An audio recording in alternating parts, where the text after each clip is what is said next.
Hello everyone, I'm Uran10 and this video is a part of Scott's Thoughts race about how fast I can beat Pokemon Yellow only using one Parasect. The rules for this run are we can only use Parasect in battle, no items in battle, no glitches or exploits except the Pokédog glitch and the Baz Boots glitch, and no TM for Double Team until level 100. I want to thank Scott for hosting this, and a link to his video and his channel will be in the description below. Since everyone is going to be doing similar videos, I wanted to make mine a bit more unique, so I took 4 of my runs and played them side by side in this video.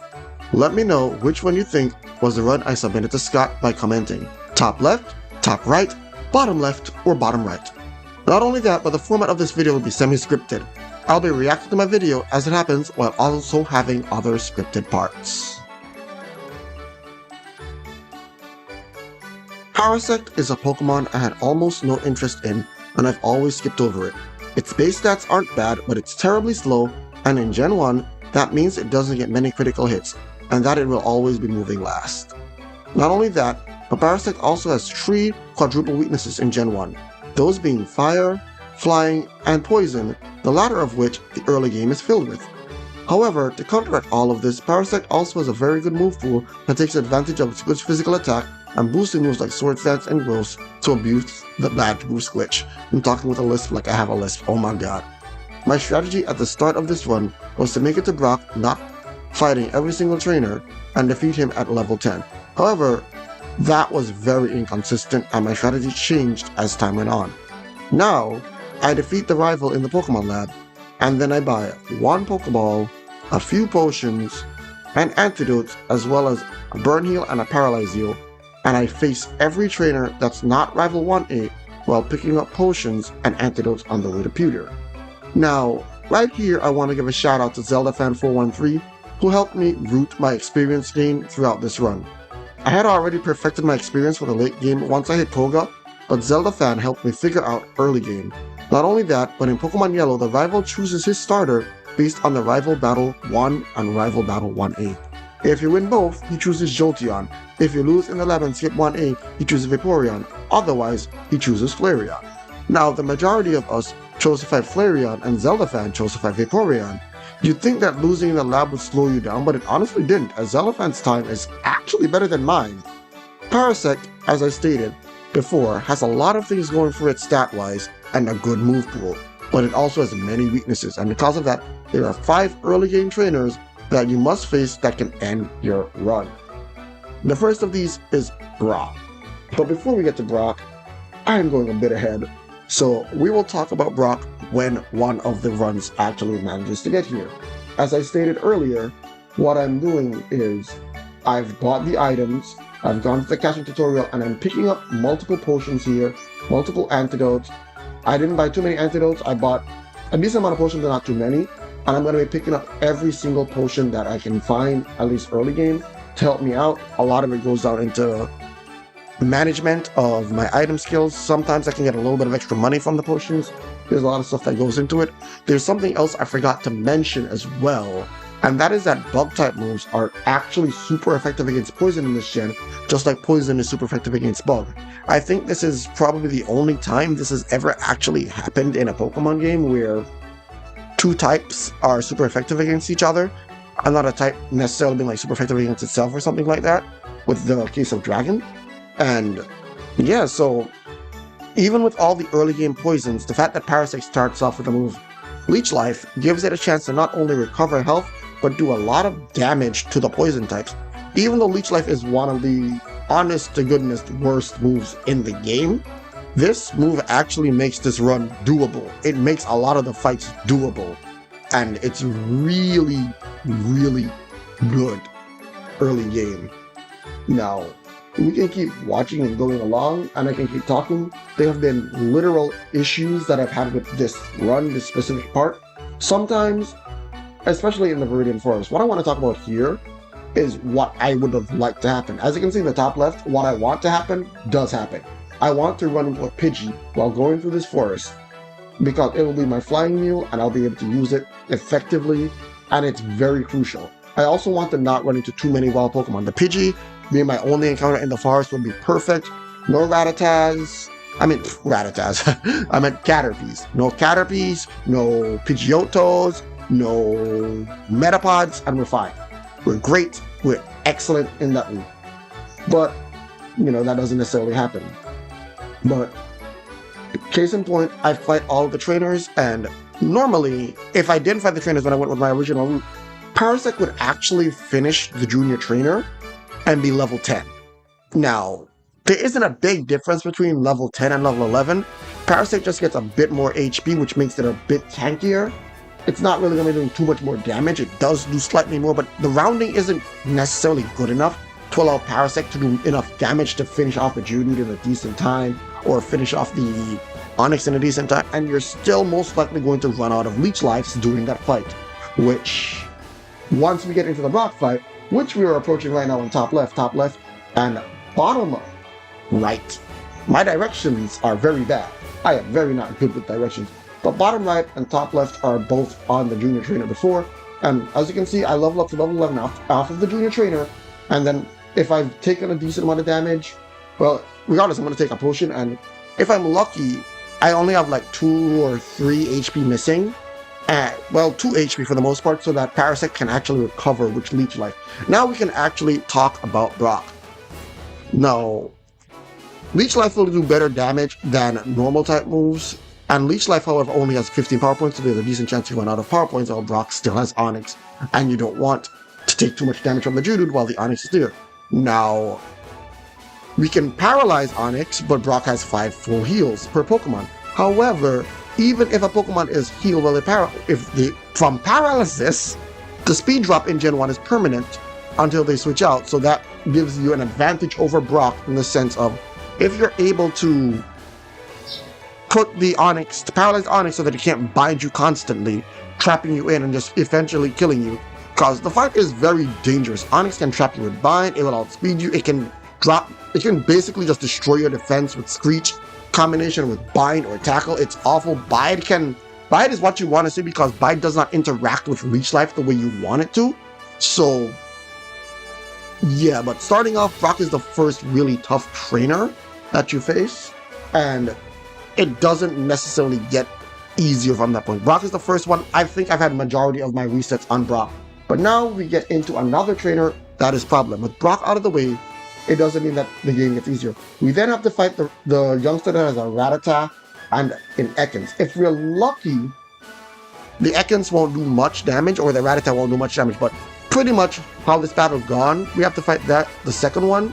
Rattata can deal pretty good damage. It has stab normal type moves, and Ekans will outspeed, can use Poison Sting, which can do massive damage, again it's quadruple effective, or it can just use Wrap and trap you in permanently and eventually end you. There's no special strategy here for this trainer either. You just attack and you should win this battle the vast majority of the times. But now we get onto Route 3 proper, and this is where you begin to see strategies diverge even more among all of the peers. For me, this is where mine really does start to change or come into its own. I decide to face the majority of trainers on Route 3 and in Mount Moon. I face 3 extra trainers. In Mount Moon specifically, I face the Super Nerd with the electric types, the last with an Oddish and a Bellsprout, and the youngster with 2 Rattata and a Zubat. The last fight is actually a risk, and it actually has caused me multiple runs when I didn't realize he was skippable. And that is because the Zubat can actually confuse you, and Parasect has decent attack stat, and the Zubat also has Leech Life, which, again, Parasect is 2 times weak against Bug. Almost thought Bug was super effective against Bug for a second, but no, it's Poison. My brain, it's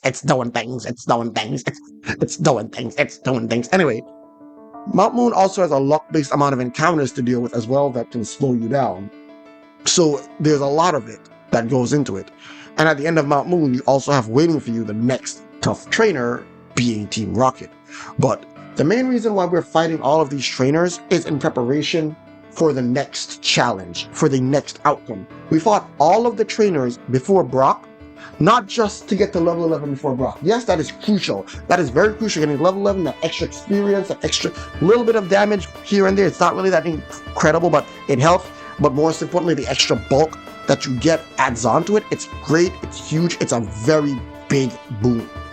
But then we also have more tough trainers. We get to level 11 because it allows us to get to a high enough level to hopefully be able to overpower the Rattata and the Ekans a little easier on the youngster.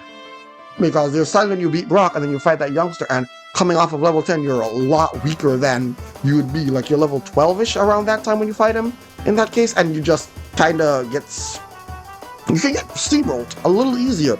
The extra bulk does go a long way. Surviving with 1 HP is still surviving. Winning a battle with 1 HP is still winning a battle. So all of that does help a lot. And everything is just getting more experience. The reason I'm fighting the trainers, the reason I'm going through all of this is because the next tough trainer coming up, as I've stated before, if you look at the top left, is currently fighting the Super Nerd. I don't remember, yeah, it's a Super Nerd with a coughing and such. Yeah, coughing can be a problem with Smog, but he's not the issue. The battle that is the issue is after what happens here, Team Rocket. Now, Team Rocket is the third really tough trainer. They have an Ekans, a Meowth, and a Coughing. The reason we fought so many trainers was to get to level 17, where I could either outspeed the Ekans or speed tie the Ekans. I don't remember which it was, but the chance to either always move first or just move first sometimes was there, which means we could avoid being wrapped to death and knock it out with Leech Life. Meowth is problematic as it can lower Parasect's attack with Growl and deal heavy damage with normal type moves, and Coughing has Smog, which also deals quite effective damage. So the strategy here is to knock them out as fast as possible, which is why we save as many Leech Lives as possible going through the cave until this battle so that we can actually get through. I have lost runs to Team Rocket before. They are like the least run killer of all of the run killers that I've had, but there were points when Jesse's Ekans would just absolutely ruin my chances of anything happening. And then we're not out of the woods, because immediately after this, we have to deal with the toughest trainer of all. And this is, as you can see with top left having a reset, the junior trainer with a Goldeen. Goldeen has Peck. Peck is 4 times super effective flying type moves. If it hits you twice, you're going to lose. Bottom right, just take an L. Sometimes I would paralyze it to try to make things easier on me. Sometimes I would just try to attack. Sometimes I felt like attacking straight up is technically faster than it, and sometimes you get very lucky and you actually just, as you can see with a run top right, my directions, you get through. Misty, on the other hand, is easy. Parasect being a grass type means she'll spam only her normal type moves and items, so we can easily scratch down Starmie. Since Starmie is also part psychic, you can use Leech Life to regain health, and this battle puts me at level 20, which is the level I actually have been training to hit for the final of the early game 5 trainers, Rival 2. Now, we did all of this to get to level 18 for the Goldeen, which will carry us up to level 20 once we defeat Misty. Once we do that, you heal up, grab the rear candy, and then Rival 2. Now, unlike Red and Blue, in Yellow the Rival starts with a Spearow that knows Peck. You know, a quite effective move, just like it before, it can 2-shot Parasect and can outspeed. Spearow also chooses moves randomly and has 4 moves, so there's only a 25% chance of it choosing it. But more turns it has to do so, the worse it will be. And at level 20, Parasect can actually 2-shot the Spearow, consistently making the battle way easier. We're not out of the woods, as then we have to deal with the Sand attacking devil himself, Sandshrew, who we can scratch down to deal with as quickly as possible, as well as attempt to gain some HP back if he lost too much from fighting Spearow with Leech Life. Rattata falls into the same as Sandshrew, except he's a lot easier to deal with due to no Sand attack, but his damage can be a problem if we don't have enough health, so again, Leech Life there if you're pretty low on health, get that HP back. And then finally, there's Eevee, who can also be a problem with Leech Life, but Eevee is not necessarily that bad. A few scratches, Leech Life if you're low on health, and you should be able to deal with, quite frankly, the hardest battle in the run, just like that. And at this point, the run actually does begin for Parasect. Parasect is about to get much needed upgrades, but first, you need to clear Nugget Bridge, talk to Bill, as well as collect Charmander. The thing about here is PowerPoint management. I want to make it to the final trainer with enough scratches so that if I get hit by Sand attack from the Pidgey, I can still knock it out, and at least 2 Leech Lives to one-shot her 2 Oddishes. We also have to use a sizable amount of Leech Life due to the amount of Poison-type Pokemon is there, as well as, more specifically, the Hiker that has a Geodude and a Machop. I also pick up an Elixir here for safety before we head down to defeat Team Rocket. who is pretty easy as he is a drowsy and you have leech life, so it shouldn't be too big of a deal. I also tend to heal right here as I'm leaving Cerulean City. It helps a lot. Now, as I've stated before, I've talked about this route, and as I said, parts of it is me reacting to what's happening on screen, and parts of it is me just straight up talking with my script and all of that. And a lot of that was me just talking to my script, which is why we are way ahead. But as I said, a lot of it is PowerPoint management here. And there are actual tough situations. You're like, going through this route, there are a lot of Pidgeys. There are some Zubats. There's a lot of trainers that can actually screw you over. And there was a point in time I actually used to fight another unnecessary trainer that I didn't realize was unnecessary, that you could skip. And that trainer legitimately has a Spearow, and I've stated before, flying type Pokemon, it's going to outspeed, it's faster than you. Spearow is very fast, Parasect is very slow, Spearow uses Spec, it's going to two-shot you, crits are problematic, it's not a fun time, and that extra experience isn't necessary, so making sure to skip the trainer with the Spearow is very important to making sure things go your way. So yeah, pretty much this route is, and we also pick up TM45, I believe that was a Thunderwave TM, that is to sell to get more money later on. Money management is also a very important part of this game and goes a long way to making this run straight up possible and easy.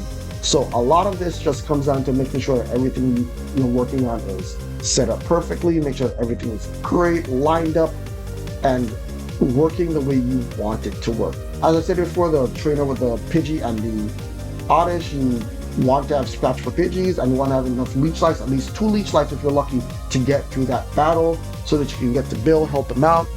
And then Parasect is about to get much needed upgrades, like I stated earlier.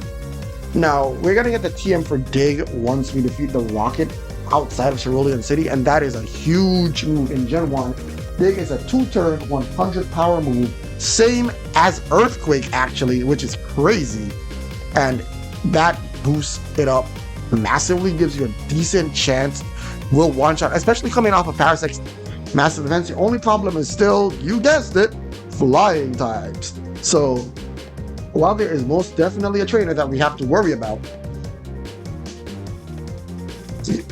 coming up, sorry about that, had to take a sip of water, and I'm not going to be able to like cut those out because again, I'm reacting to what's happening on screen. Woo! Timing! So yeah, there's a trainer that is coming up that is going to have 3 Pidgeys, all of them no sand attacks. Scratch will not be able to one-shot, Dig doesn't work. On top of that, there's also another trainer with Eradicate and a Spearow that we have to fight as well. Now, as I've stated before, Spearow, Peck, hurts, don't want to get hit by it. Scratch will 2-shot, and again, yeah. Eradicate is not that big of an issue, but with the Spearow able to deal a decent amount of damage, the Eradicate uses Quick Attack, coming from Eradicate's attack stat, which isn't bad. It's actually pretty good, especially since this is Gen 1. Parasect will take a decent amount of damage from that. Dig will one-shot, but if you take Quick Attack, it will hurt. If you take a Hyper Fang, that's really bad, especially if you get led into a Peck with that, so that is definitely a problem. Then there's also the 3 Pidgeys, which can use Sand Attack, and you kind of just want to get through it. But once you get through that, you make it to Vermilion, and we make it straight to the SSN, where we then go to collect the final upgrade, which is Body Slam. The final early game upgrade, I should say. Body Slam is going to be Parasect's main move. We're going to get rid of Scratch for it, and it's going to now be Parasect's main go-to move for dealing with them. And we can immediately see go to work as we then go on to fight the rival. But before the rival, I also fight against a gentleman who has a Growlithe and a Ponyta. The Ponyta will always use Ember, and it only attacking moves Ember. If it crits, it can be problematic. If it burns you, it can be problematic. That is why you have the Burn Heal. The Burn Heal is for that one specific trainer. Only him. Other than that, the rival is very easy. Again, Spearow will probably outspeed, can deal damage with Peck, but at the end of the day, you should be able to take it out and one-shot it with Body Slam, one-shot the Rattata with Body Slam. You should be able to 2-shot the Sandshrew with Body Slam, and I believe Eevee is a 2-shot or a 1-shot, and then that's easy. Depending on how much damage you take, if you get pecked, then you're going to take a lot of damage, but if you don't get pecked and you're able to get through that without taking too much damage going into that, you can just immediately head straight to Surge without any problems, without any straight up worries, but most of the time you're going to end up taking a decent amount of damage from the peck. or from the Ember. So you're gonna have to, this is also why I picked up so many potions. A lot of it is why I picked up a lot of potions. At this point, unless your HP is low, even then you should never heal in Vermilion because you want to dig back using the cave to go back to Cerulean to get the bike voucher and all that stuff cashed in. But the main thing here is that Surge is easy, but Surge also can cause a reset. Surge's Raichu has Mega Punch and Mega Kick, and those are what you don't want to see. It also has Growl, which is also something you don't want to see because that can actually make Dig a range, and if Dig is not able to one-shot, it gives the Raichu a chance to actually crit and eliminate you. There have been runs that were going on record time for me that I've actually lost to Surge simply because he got a crit. It sucks. It is so garbage. Oh my god. But yeah, once we've done this, we then do my second shopping trip here in Vermilion. We get the bike voucher, and then we go over Rock Tunnel and send Big Bag, cash in the bike voucher and stuff. Now, the second set of shopping is important here. We're buying a specific amount of repels. I don't exactly remember the amount. I believe it was either 8 or 9 repels, or is that super repels? No, it might be like 3 or 4 repels. I think it might be 4. 4 repels for safety, 3 repels gets you almost to the end of Rock Tunnel, 4 gets you through the Rock Tunnel. And I believe gets you to another area that you need repels in. I don't fully remember how that goes, but essentially, I'm doing it with perfect item management so that I run out of repels. And when I get to Celadon, for example, I'm now able to buy, I believe it was exactly 9 or 8 super repels. And these are what actually helps me get through specific things as well. These 9 super repels, they are going to be used for the rest of the game. That's Rock Tunnel, the Cinnabar Mansion, and all that stuff. So they're very, very interesting. Now, originally, once you get to the Rock Tunnel, I used to fight many extra trainers in there because I thought I couldn't dodge some of them.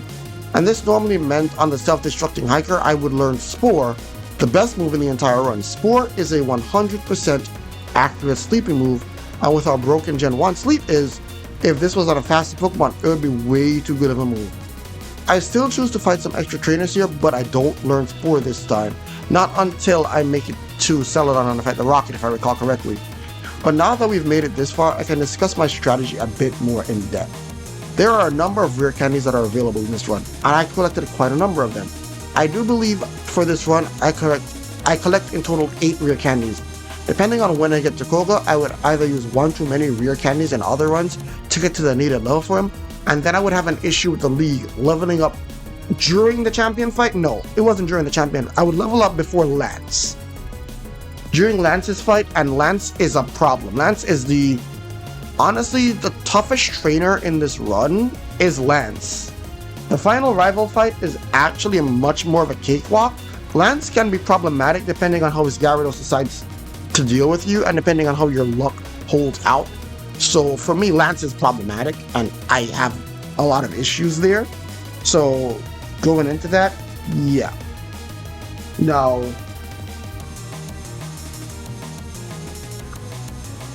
to make up for this lost time, this experience stuff, I basically end up rerouting myself to gain enough experience to get to, I believe it is level 37 before Koga. That way I get to use 3 rare candies instead of 4. This is also part of why when I reach the Celadon City, I also decide to pick up the rare candy from the Rocket Game Corner. Because normally I would skip it, but that also gives me some extra experience. And then now that we are basically on the way to Celadon City, we are about to exit in the top left corner. Top left is kind of running away with this. Jeez, that's pretty good timing. Anyway, now that we've entered, now that we're getting close to Celadon, I should probably go ahead and make a confession about the top left run. The top left run is actually my very last attempt, and it was my first time trying out a new route that Zelda Fan 413 helped me out with.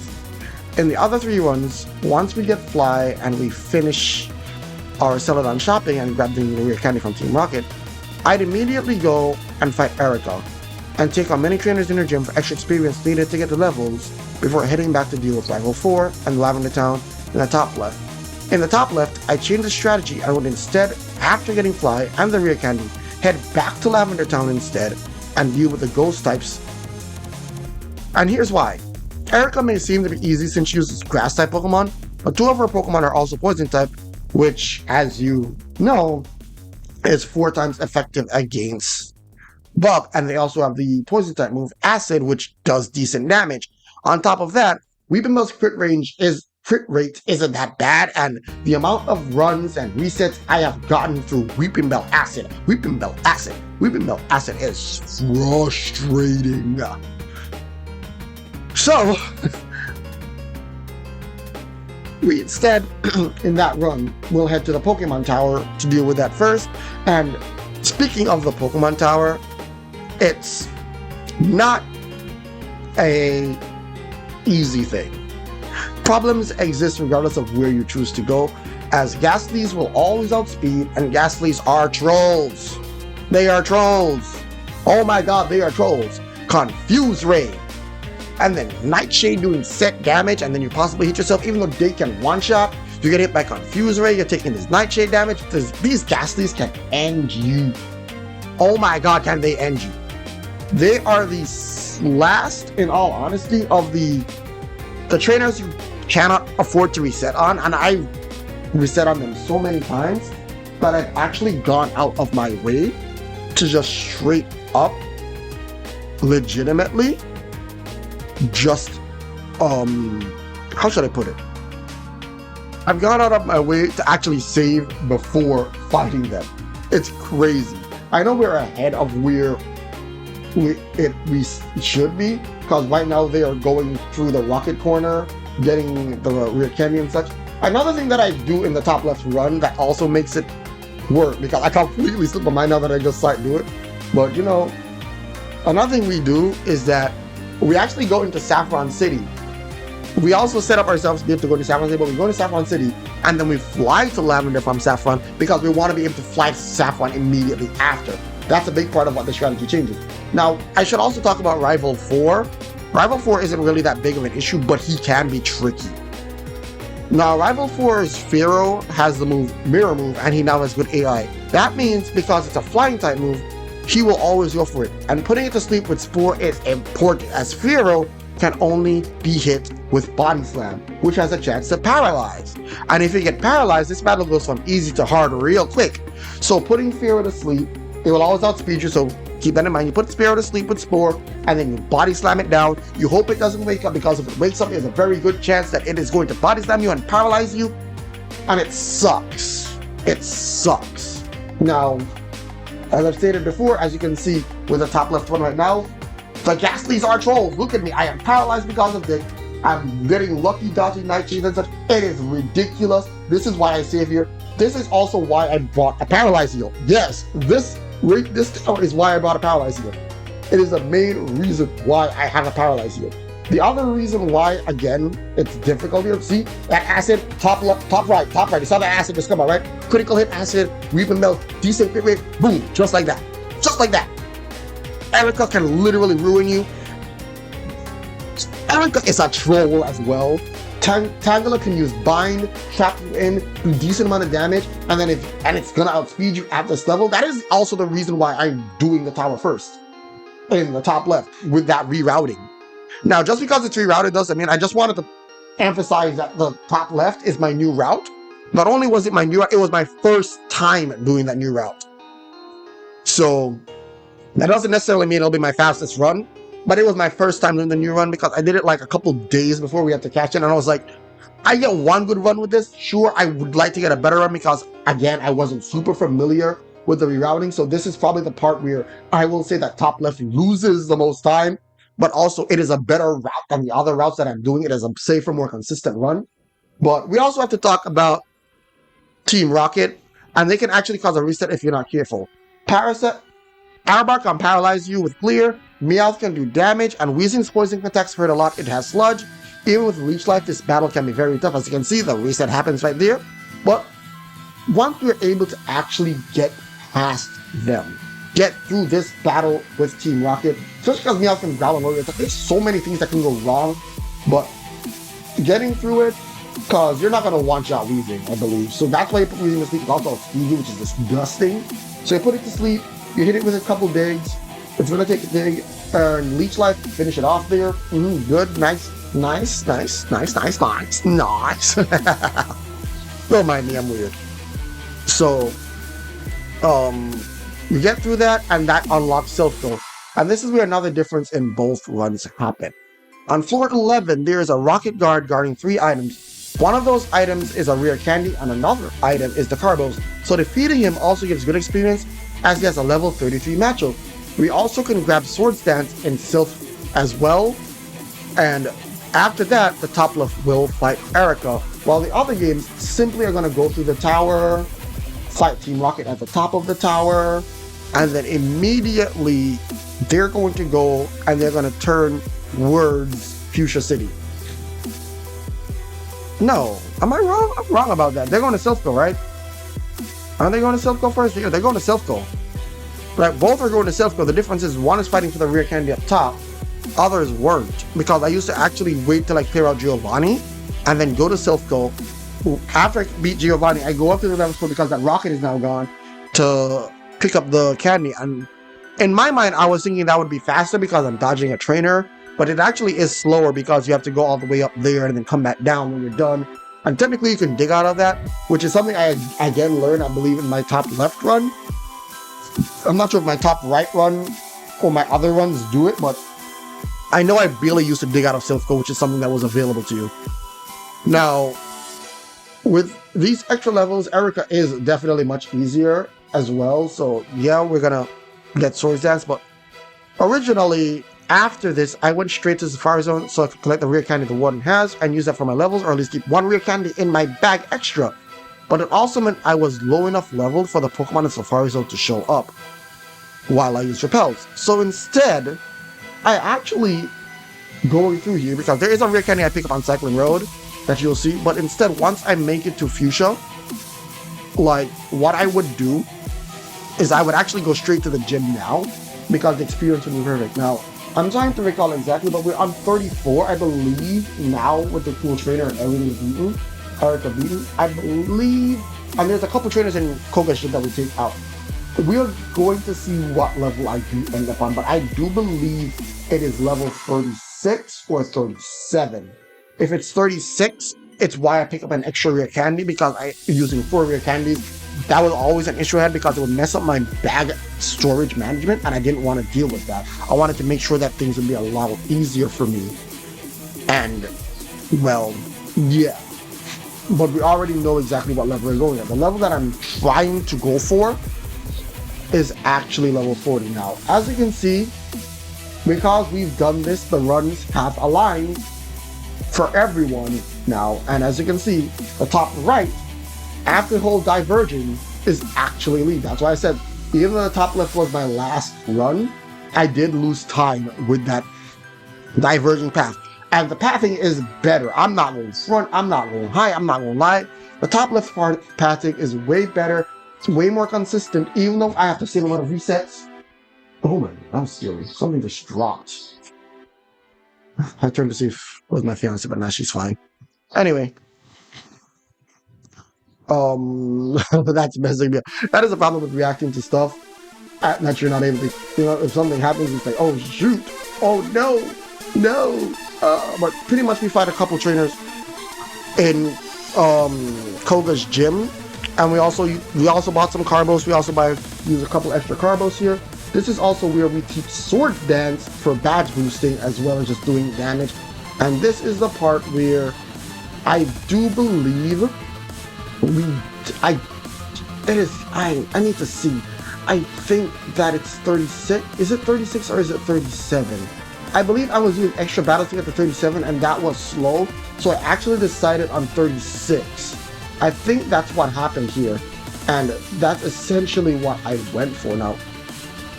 I set up 2 Sword Dance with this juggler, body slam him twice, boom, boom, he's done. and I get to 36. So yeah, it is level 36. Do I find any more? Yeah, it's level 36. So yeah, I use the 4 rare candies. That's why I get the extra rare candy in the Rocket Game Corner and the one in Path, because that should give me a total of 5 rare candies by the time I finish the whole Safari Zone here by this point in time, so that when I have I use them, there's at least 1 rare candy left in my bag. That's also why I grabbed the one in Silph Co. All of those is to get me to a total of 5 rare candies. I use 4 of them here to get to level 40, and this is where the beauty of my strategy actually works out. Now, once I get to level 40, Parasect should be able to outspeed the first 2 Venonat, and since we've used Carbos, including the ones we bought from shopping, we can set up Spore, use Sword Dance, and sweep with Body Slam. Venomoth can potentially be dangerous, but it also falls to a single Body Slam as well. We then are able to defeat the Team Rocket grunts in Silph Co that is guarding the 3rd floor, which is where the teleport to Team Rocket to Giovanni, the next mandatory Team Rocket fight, and the Rival 5-0, who is honestly always one of the tougher fights, but in this run, this is specifically why getting to level 40 is crucial. It allows us to outspeed the Venonat, avoid trouble, and then we fight that Rocket. We get to level 41 after getting to the Safari Zone, especially here because, again, we do it here. Again, I already said it before, but the strategizing here. This was the first part of the run I got down, and I was so happy when I got this down. I was so happy when I figured out exactly the routing for this part, because it was so good. We're picking up an extra Carbos, we're using it, we're getting through, we're not getting any wild encounters, we have the perfect amount of repels. Everything is just lining up so well. Get Surf, we already got the squirrel, everything we teach the squirrel, it lines up so well.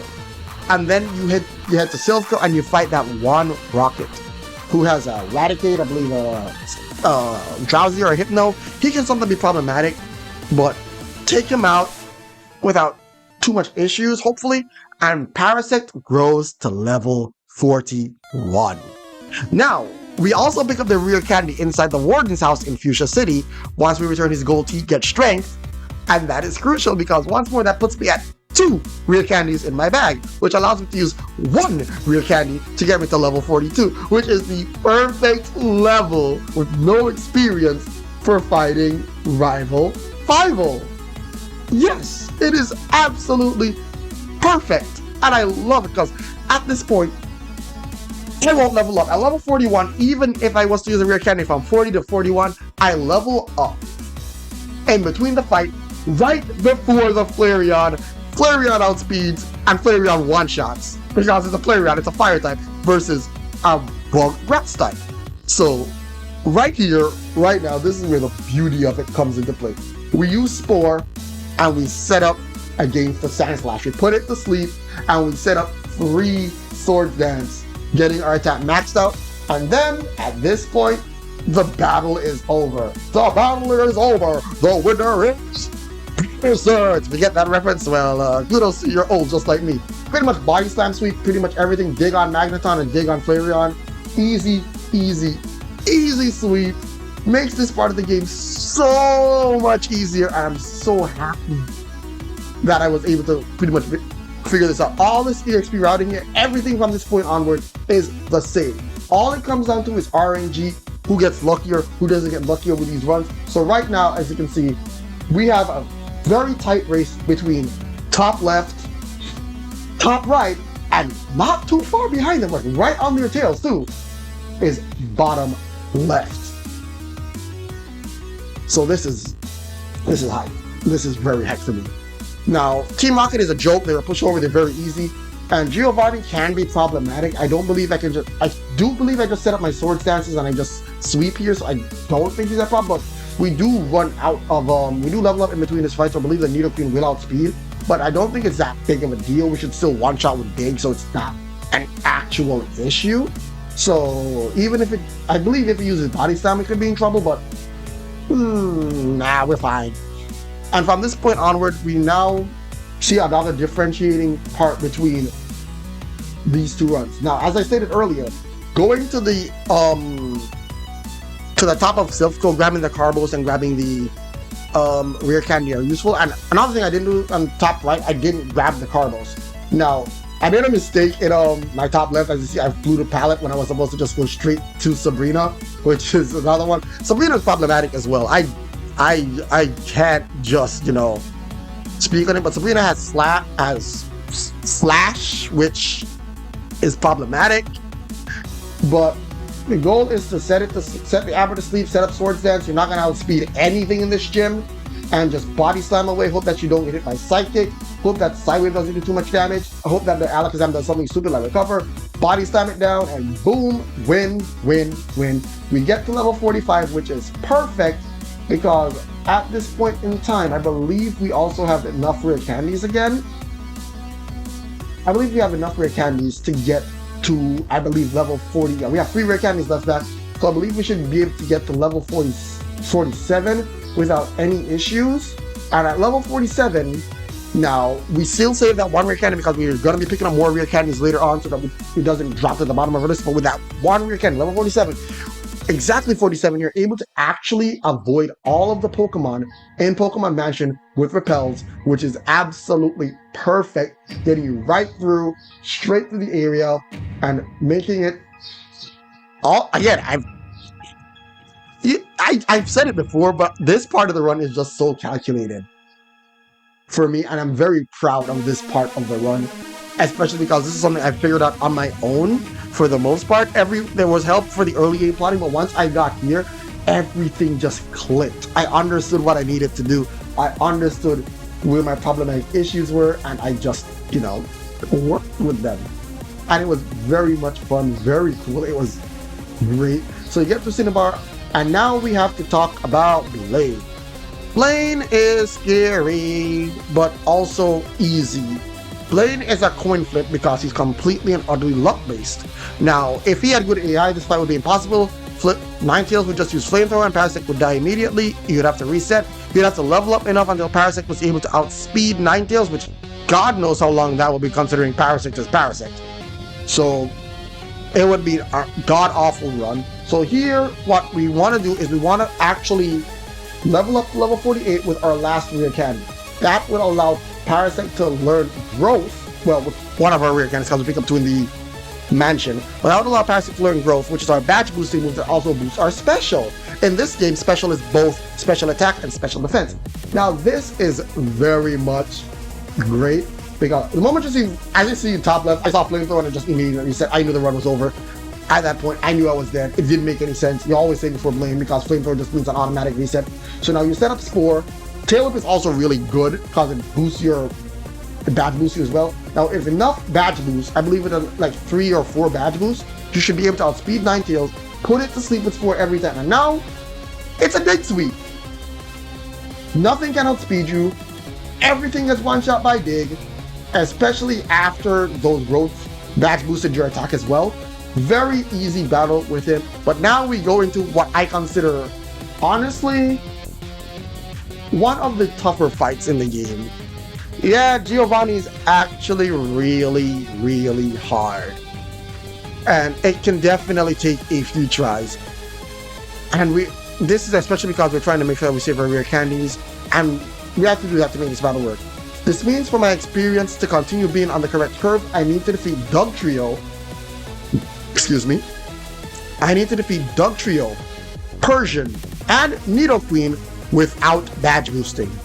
Dugtrio is problematic because it can one-shot with Fissure, and in Gen 1 games, 1 KO moves have a chance of hitting you if you are slower than the Pokemon. And Dugtrio is fast, it will outspeed, so it can be scary. Persian can also deal heavy damage with critical hit slashes, so Persian can also be a problem. And Nidoqueen can also deal decent damage, and it may take a bit to go down even with uses of Dig. However, once we are able to defeat them, we are able to put Nidoking to sleep and badge boost before knocking it out, and then we can deal with Rhydon. Now, the reason we put Rhydon to sleep and the reason we badge boost before Rhydon is just in case Rhydon is able to hit a Rock Slide, we might be able to survive it if we're lucky with the badge boost. But not only that, we also increase our attack range so that instead of possibly 3-shotting the Rhydon, we guarantee a 2-shot on it with Dig, so that we are able to ensure that we deal with it hopefully while it's asleep, as Rhydon can. I don't know if we can survive a rock. I doubt we can survive a rock slide. Guard Spec is wonderful here as it wastes time, and then we make it through. And then we have the next rival who, once more, due to how our experience is set up, we can't badge boost on Sandslash. Again, we'll level up. We'll level up immediately after it, but we can badge boost after. So now we have to defeat Sandslash without badge boosting. So once more, the strategy is pretty much as, and I can poison you with Poison Sting, which is annoying, but the strategy basically is the same as it's always been. Spore, beat it up with some body slams. Spore the next thing that comes out, and I believe that is what? Execute? Yeah, you Spore Execute, and then after that you set up Swords Dance. No, you set up your growths. I've already gotten rid of Swords Dance for growth. You set up your growths all the way up to max because again you're still dealing with a Flareon. You want to be able to outspeed it, and you also want to be able to survive if you get unlucky with a Gen 1 miss. And then Body Slam knocks out the Execute. Just put the Spore on Cloyster because Cloyster will survive a Body Slam. We're not using Swords Dance, so our attack isn't as high as it could be. Dig should be able to watch the Magneton, but it can hit you with Swift on the ground. Body Slam should deal with Kadabra, and then Dig should one-shot the Flareon, no level up, and we level up immediately after Bloom level 52. Normally this would have been perfectly fine, but I still end up using a Rare Candy to get to 53 before Lorelei, and as you can see, we have two contenders still basically here. Now, top left seems like it's somewhat running away with it. Top right is right there. And bottom left is also there. Unfortunately, with 5 resets, bottom right is very clearly out of the runnings. That is one run. That is not my 4th best run. That is a run that I did. One of my first runs that I got on the 50. I just wanted to point that out because legitimately, I couldn't find my 4th best run. I think I deleted it already. So that's why that one is there. So if you're wondering why that one isn't as competitive as the rest, that is why. So if you chose bottom right, unfortunately, that is the incorrect choice. It was the worst run. Now, Victory Road actually has no necessary trainers. So what I do in Victory Road, I grab the Rare Candy, another one that we need, the last Rare Candy of the run, and honestly, if I could somehow route in the Power Plant, because if I could have gone to Power Plant, I would have grabbed one more Rare Candy, and it would have made this run so much easier in terms of my Rare Candy usage, but it is what it is. It actually doesn't help that much, since pretty much we have to now talk about getting into the league. I also made sure at this point, as I spoke about with my Super Repels and my Repel usage, I also have 2 or 3 Super Repels left, which allows me to make it through Victory Road, collecting the Rare Candy without running out of them until I actually exit. I buy 4 restores, and then once we do make it out, we're going to be facing the league. And I do use 1 Rare Candy before facing Lorelei so that I get to 53, and this is to ensure that I do not level up during Lorelei's battle. She can be problematic, but with Spore and Swords Dance, we should be able to pretty much take her down effectively. Now, I'm going to take my time here. I'm going to slow it down. I'm going to ease down. I'm going to react to the actual fights as we take on the Pokemon League. Top left is starting it out. We're using the Rare Candy, as I said.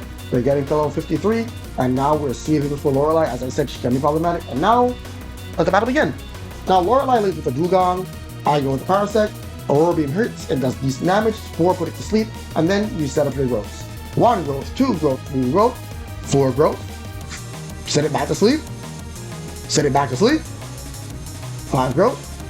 6 growth. Body Slam. Body Slam. Body Slam. Body Slam. Spore. Body Slam. Body Slam. Body Slam. Body Slam. Body Slam. Spore. Body Slam. Body Slam. Basically, that's pretty much the entire battle. We Spore, we Body Slam, we Spore, we Body Slam, we Spore, we Body Slam, we Spore. Body Slam after growth, and we just basically take her down with no real issues. And depending on how much power points we have left on our Body Slams and Digs, because that can be a part of the issue that makes it sometimes, because her super potion moves can be annoying. We have to switch today because we do need some body slam going forward. After that, Bruno is pretty similar. Spore, growth all the way up on Onyx, and then dig for Onyx, body slam the rest, depending on how much body slam power points we have, we instead just decide to use dig. So let's look at top right as top right takes on Bruno. Spore, it didn't work because I went to sleep. Spore, growth, oh yeah, growth, Spore it again, put it back to sleep, and now growth, oh yeah, growth, oh yeah, growth, oh yeah, wait, we go for a dig.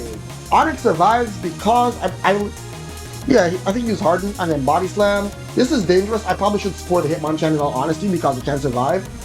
Because if it does, it can Ice Punch. He has a chance for freeze, as you can see with top left. But no freeze happens here. Anyway, dig and body slam, we should be able to take out the Machamp, take no issues. And here is where we actually use our first elixir, getting to 55 before Agatha. So we heal up and we use an elixir here to actually get our power points back up. And then we go into Agatha. Agatha was one of the trainers I had trouble with. Originally, I was trying to do a set up growth Mega Drain strategy, but I always ran out of power points because that was just so bad of a strategy, and it was very slow. But it's very simple with Agatha. You want Body Slam for Golbat, Dig for the rest of her team, Spore puts to sleep, set up growth so that you're able to tank more, do more damage, outspeed, and survive stuff. And then after that, you pretty much dig on the Gengars, body slam the Golbat, dig on Arbok, dig on Haunter. Pretty easy battle once you get to that point. It's just taking out her Pokemon. Most of them will be one-shots with dig. Gaston is not known for their defenses, and honestly, Parasect attacks, that's really good. But this is where things do start to change, and I do mean it starts to change. We use the remaining rare candies here before Lance, we heal up, and we also teach the TM from Mega Drain over Dig. So yes, we don't have Dig going into the final rival fight, which you'd think was very crucial for like Flareon to one-shot it, but we'll deal with Flareon otherwise. Now we go for Mega Drain here because 1, it allows us to regain health, 2, it'll do better damage, and it gives us a way to deal with Aerodactyl. And we again say, Lance is actually really dangerous, and that's why we also do all our rare candies so that we don't end up leveling up during Lance. So we Spore, and we want to set up as many growths as possible on the Gyarados. Hopefully we are able to set up growths to the point where we are able to outspeed Gyarados, and then we have to put it to sleep. Because Mega Drain will not one-shot, even at +6. 40 base power moves, very weak. So we take it out, and then we body slam the Dragonair, which with the attack badge boost, we're actually able to take out the Dragonairs. 1 Mega Drain, especially with that extra use of Carbos now, that extra Carbos that we picked up, able to outspeed the Aerodactyl. If you look at top right, oh, it was also the speed Aerodactyl. I wonder where I messed up there. Anyway, pretty much for Dragonite, body stamina, easy fight, and now we go into the champion fight, which can be problematic. We have no more rare candies, we just heal up and we go, use whatever elixirs we need to get our power points back from Mega Drain, and here we actually want to set the Sandstar to sleep, and we are going to set up 5 growths, not 6, we don't set up fully, we set up 5 growths here. This allows us to get our badge boost for the most part through this entire fight, and then we can Mega Drain Sandstar to get all our health back. Once Alakazam comes out, we're now able to outspeed and one-shot with Body Slam. I believe that's actually where the difference maker was with my extra Carbos. I believe it was Alakazam being able to outspeed it with extra rare candy. Yep, top right wasn't able to outspeed Alakazam, top left was able. That's where the extra one comes in. I thought it was the Aerodactyl, but no, it was actually the rival's Alakazam. Now we level up before Cloyster, which is problematic, but again, you put it to sleep and use the final growth. That will allow us to gain more speed once more, and then Mega Drain to take it out. Now we're faster than Flareon, we're faster than Cloyster. We just have to put it to sleep and Body Slam, critical hit. There we go, clocking in 53-10 or 53-11, I believe that was the time. Beating it first is my top left. There we go, that's the one that did it. That's the one that submitted to Scott. That was really fast. And as you can see, in top right, I made a mistake. I got greedy. I went for Body Slam. I made this one. I hit with a flamethrower. But because of all those growths, no crits, able to take it out. So that was a 53-20 something. And then, as you can see, bottom right, fighting the rival, fighting the champion. Again, as you can see, side beam hits, we get confused. And this is also why Kinesis So many things went wrong in this battle. This battle should have also been a 53, but I believe this is my 54 run, and I got very, very lucky in the sense that I didn't end up being, but I got kinesis, so my accuracy was lower. I missed so many times. I literally have a troll run where it just kinesis me, and then it was a body slam, miss, until eventually I just lost.